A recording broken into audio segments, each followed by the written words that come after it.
कांग्रेस की सरकार चाहती है कि जुबिन गर्ग जी को न्याय मिले। 100 दिन के अंदर अंदर हमारी सरकार जैसे बनेगी, हम 100 दिन के अंदर अंदर उनको न्याय दिलवाएंगे। जुबिन गर्ग जी के बारे में भी सोचते हैं, ऐसे महान कलाकार जो हर दिल की धड़कन रहे आपकी। और जब जुबिन गर्ग जी की मृत्यु हुई तो असम के बाहर के लोग, हम जैसे लोगों ने देखा कि किस तरह से आप उनसे जुड़े हुए थे। और हमारे मन में ये सवाल उठा कि ये व्यक्ति कौन थे, क्या किया था उन्होंने कि असम की एक एक माँ, एक एक बेटी, एक एक भाई, एक एक बेटा उनके लिए रो रहा है। वो गुजर गए तो ऐसा लग रहा था कि असम की जनता, असम के एक एक परिवार में से एक सदस्य गुजर गया है। तो हमारे लिए जो बाहर से देख रहे थे, हम सोच रहे थे कि ये रिश्ता कैसा रिश्ता है, प्रेम का रिश्ता है उनके साथ, एक आदर का रिश्ता है। ये रिश्ता कैसे बना, वो कैसे व्यक्ति थे।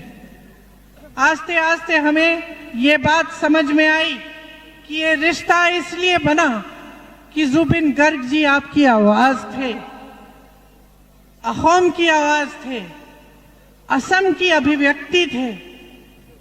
इसीलिए जब वो इस दुनिया से चले गए तो यहां बैठे एक एक जने का दिल टूटा। असम में एक एक परिवार में दुख हुआ, एक एक परिवार ने शोक मनाया। तो एक राजनीतिक तौर से हम अगर देखें तो हमें सबसे पहली समझ ये होनी चाहिए, हम सब नेता हैं, हमें सबसे पहले ये समझ होनी चाहिए कि ये जो आपकी संस्कृति है, ये जो आपकी अभिव्यक्ति है, ये जो आपकी आवाज है, इसको जगह चाहिए, इसे और शक्ति देना चाहिए, इसे और मजबूत बनाना चाहिए।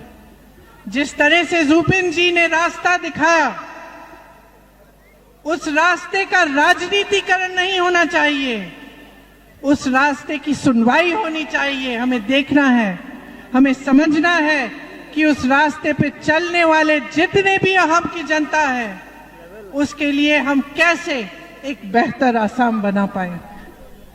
आप सर उठाओ अपना, सीना तानो अपना और मन बनाओ कि जो नई सरकार आएगी उसके साथ एक नया असम आएगा, आपका असम, वो असम जो जुबिन गर्ग जी का सपना था, वो असम जो आपके दिलों में है, वो असम जो आप सबका सपना है, जिसमें आपके बच्चों का भविष्य उज्जवल बने, जिसमें ये भ्रष्टाचार बंद हो,